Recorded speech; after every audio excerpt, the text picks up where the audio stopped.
Welcome back to the second ever episode of Northern Dispatch, a show between True North and our friends over at Northern Perspective. Well, the news in Ottawa is really getting exciting for people who are not really the biggest fans of Justin Trudeau, likely not nearly as exciting for Liberal supporters, and especially for Randy Boissonnault. He's been in the news seemingly every month for the past at least several months now, and it just keeps getting worse for Randy. So guys, this entire story begins back in May with Randy Boissonnault when it was found out that a company he was a co-owner of, at some point I believe he was listed as a director of a company called Global Health Imports.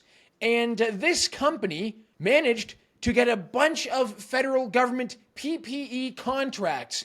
What are the odds of that? How convenient for Randy Boissonnault. Take us through this first story regarding Global Health Imports and Randy Boissonnault's involvement in this company.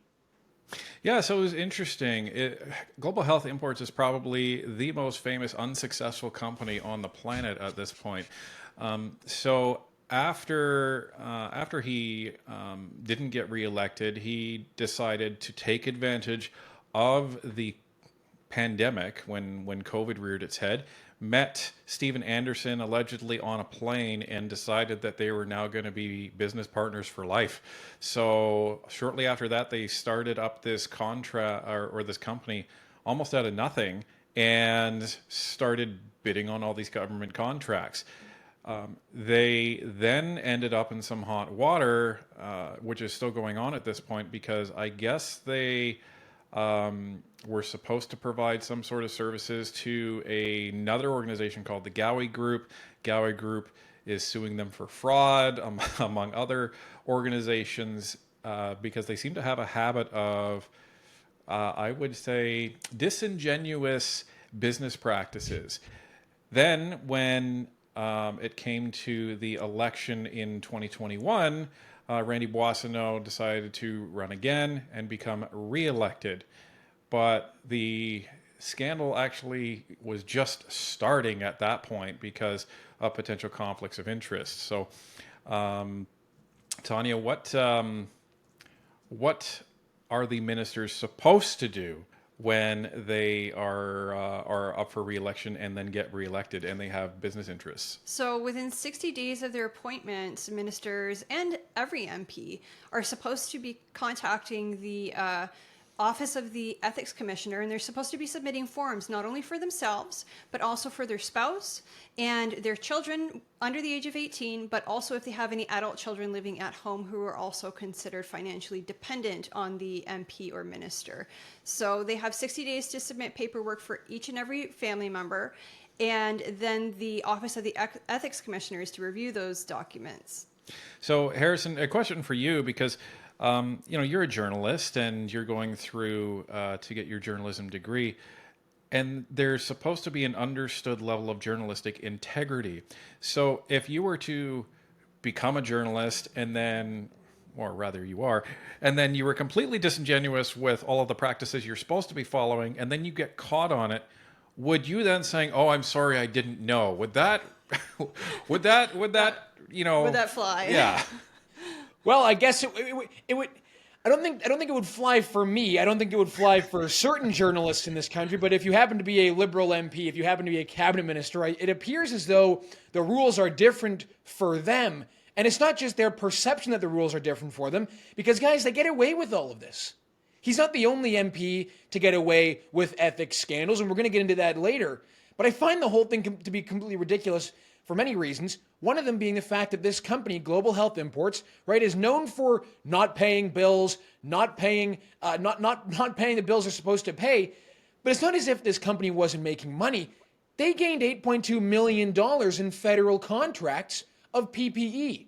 And then when Boissonnault was able to get reelected, he has maintained his 50% stake in the company and his directorship at the company.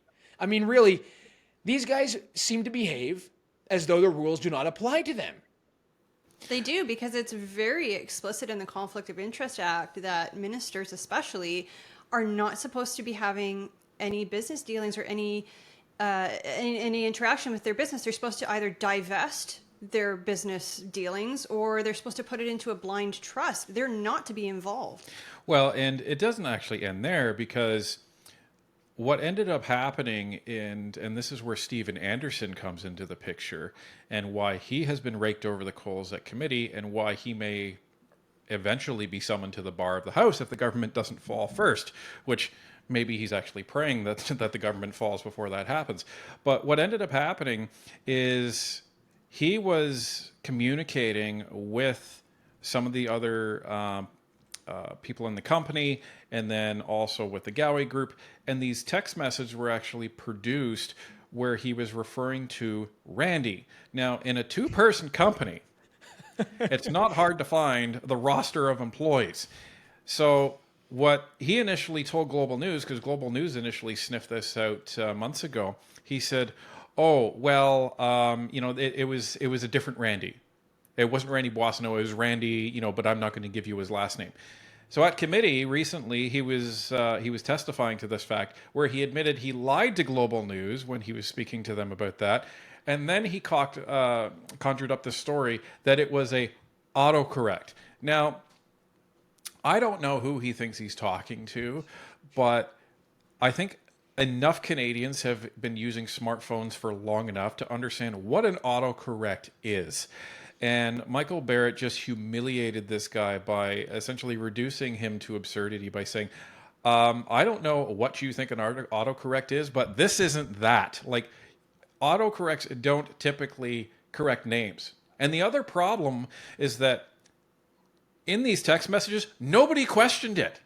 So if it was an autocorrect, all of the other people in this conversation weren't saying, you're referring to Randy. He's not in the company now, is it? Like, there was no challenge to what he was actually saying. And these text messages, as well as some of the other text messages between Randy Boissonnault and Stephen Anderson, were provided to the ethics commissioner in the initial investigation, Ron Finkelstein. And he said, nope, there doesn't seem to be an issue here. But Randy was supposed to have provided all communication, and he did not, as we learned later. So there was all these WhatsApp messages and other text messages that weren't provided. And it was revealed that he was actually texting Stephen Anderson from a cabinet retreat in Vancouver, yet he claims that I have not been involved and was not managing my company. So it seems that everything this guy says is actually refuted about 2 or 3 weeks later. Yeah, it really is unbelievable. And that's not the only story with Randy. As we discussed at the beginning, his entire Indigenous ancestry has now been thrown in the trash because it turns out to be completely fake. But before that, there's a story regarding his ties to a federal lobbyist.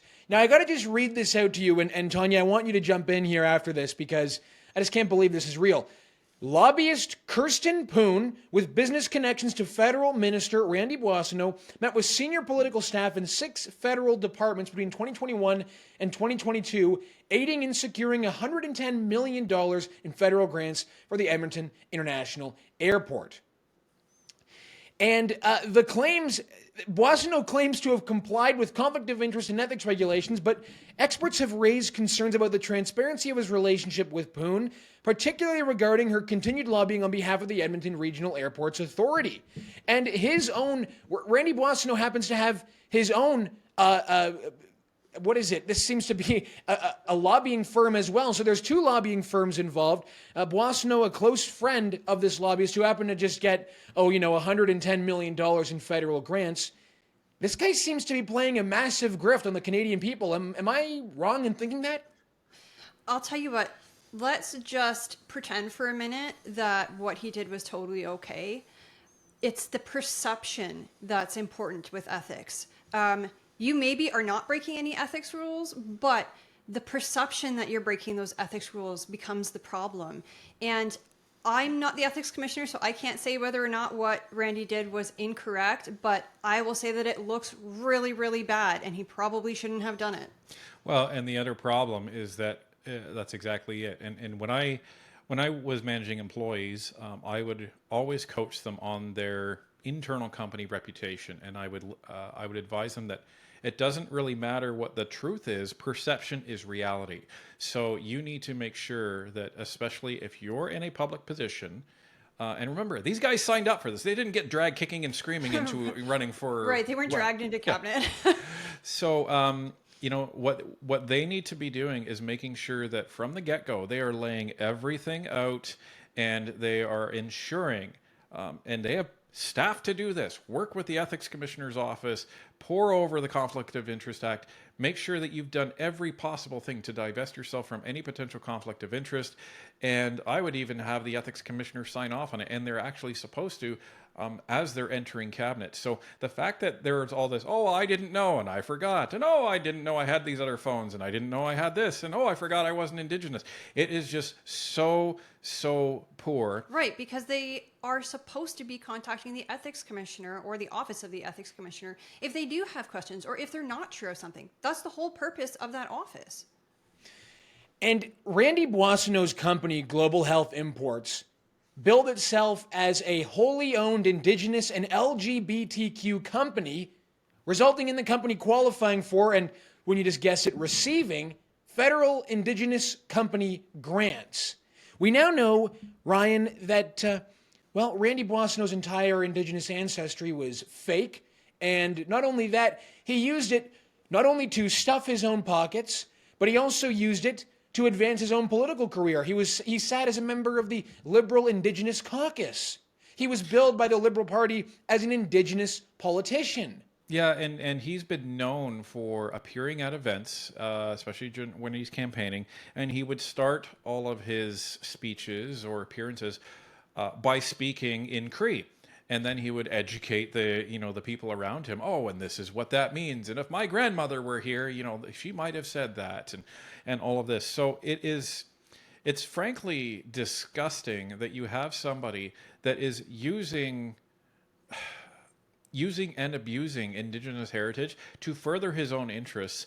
And it really casts a poor light on the actual Indigenous people that are trying to make their way in this country. And for a party that has built itself and built itself upon the foundation of we are for Indigenous people and we are for truth and reconciliation, all this stuff. Can I just jump in? I think that if this Liberal government wasn't so obsessed with identity, none of this would matter. Like, the MPs, the cabinet ministers, they would just focus on being the best MP or the best cabinet minister that they could be, and they would focus on serving Canadians, and they wouldn't focus on all this and all identity politics. Do you think that Canadians are going through what some are describing as scandal fatigue? That, we already know this guy is clearly and blatantly corrupt. The people around him are profiting off of the Canadian people and off of the power of their positions. We know that. The Ethics Commissioner has said that many times. But, like I said before, what's one more scandal to the long list of scandals that we already know about? Are Canadians kind of just saying to themselves, yeah, I get it. These guys are corrupt? I think so. We see it often in the comments when we report on a new scandal or new details of a current scandal. A lot of Canadians, I think, are dismayed, and we'll see comments like, well, nothing's going to happen. Why does it matter? Why do we even try? I think we have to try, because I always say if you do nothing, absolutely nothing will happen. But if you do something, maybe it's making a video, maybe it's sharing a video, maybe it's writing your MP about these scandals. If you do something, there's a chance, a very small chance, but a chance that something could change. Yeah, and in thinking about this, I don't think the number of scandals is the problem. I think it's the fact that literally nothing happens. If every time a scandal came up, someone was held accountable, I think people would be ready to hear it all day. Sure, no problem. Let's see another scandal. Let's see somebody held accountable. The problem is within the government, you have a lot of corruption. And I think one of the things that Canadians on the whole don't necessarily understand is corruption does not necessarily equal a criminal offense. And so you hear a lot of people say, when are all these people going to jail? Well, the problem is our legal code doesn't necessarily cover all forms of corruption. So you can have somebody in government, they can, help give their friends a whole bunch of money. That's not a criminal offense. You can't go to jail for that, but it is breaking ethics violations. So what we need to do, and this is what the Conservative government has talked about, is looking at bringing in anti-corruption laws, and Michael Barrett has brought forth Bill C-405 that aims to actually put in meaningful consequences to breaking ethics laws, which is, potentially fines of up to $50,000 or, matching their income, potential jail time for people for lying to committee, for being in contempt. So there has to be consequences and accountability with teeth for Canadians to trust their government, no matter who is in there. Right, and let's get into that, because it all signs are pointing to the government changing hands, and for a majority Conservative government, and with the track record that the Liberals have left behind, it's not a stretch for Canadians to assume that there will be a lot of funny business that goes on in the next federal government, that there will be people who want to get rich off their positions and engage in corruption. There's a private members bill that's been proposed here. We've seen Conservative private members bills. Usually they don't end up getting passed. And why would this government want to hold itself to account like that? I think that's pretty obvious. Should Canadians have confidence that when the Conservative government is in power, they will go ahead and pass this rule and try to hold themselves to account? Or is that something that Canadian people have to assume themselves? The media has to assume themselves? So I think Canadians should have hope that the Conservative government will do this, but they shouldn't just sit back and wait for it to happen. What Canadians should do is they should be writing the Conservative leader, they should be writing their Conservative MP, if you have a Conservative MP, and if you just have an EDA and a Conservative candidate, you should be writing your Conservative candidate and let them know what you expect them to do is to introduce legislation that will hold our politicians to account. It is a privilege, not a right, to serve in Ottawa. They are the servants, not masters, and they don't get to dictate how they're actually held account in their jobs. They do now, because we're using a 100-year-old honor system that used to mean something, but it doesn't mean something anymore. So Canadians need to let their MPs know regularly and what they actually expect, and that's accountability, because otherwise other priorities may get in the way. Rightly or wrongly, other priorities may get in the way. But in my opinion, one of the first things that this government should be doing, if they're serious about building up public trust again in this institution, is one of the first bills that they should be working on and putting in is saying, this is how we're going to be holding ourselves account. If we step out of line, we're going to be facing serious penalties. So you set the tone out of the gate that we are aiming to build trust back with Canadians, and they can multitask with all of the other things like repealing the carbon tax and all this stuff, but that has to be a focus so Canadians will actually trust them. And Tanya, I get the impression from reading comments and being on social media that Canadians have lost basically all trust in Parliament, in all the members of Parliament, essentially. They look at Ottawa as a corrupt cesspool of people who don't really care about the country, don't really care about their constituents, but love the job, love the perks, the pension as well, but just don't care about the people. Do you think that restoring trust within the next 4 years, 5 years is even possible at this point? I don't know how long it's going to take, but the Conservatives are going to have to work hard to earn back Canadians' trust. We've been under this Liberal government for 9 years now, and we've seen that the corruption flows from the top down. We have so many people who write to us and say, I've tried contacting my MP, but I either get like a pre-written response or I get no response at all, and they're a Liberal, and I don't think that they're taking my viewpoint into account. I'd say don't stop writing, because we have to keep that dialogue open with our MPs. If you send your MP a letter and you say, this particular topic is concerning me, I don't appreciate that you voted against it in the House of Commons, they might not respond to you, but they absolutely see that. And that's them kind of getting the pulse of their constituents.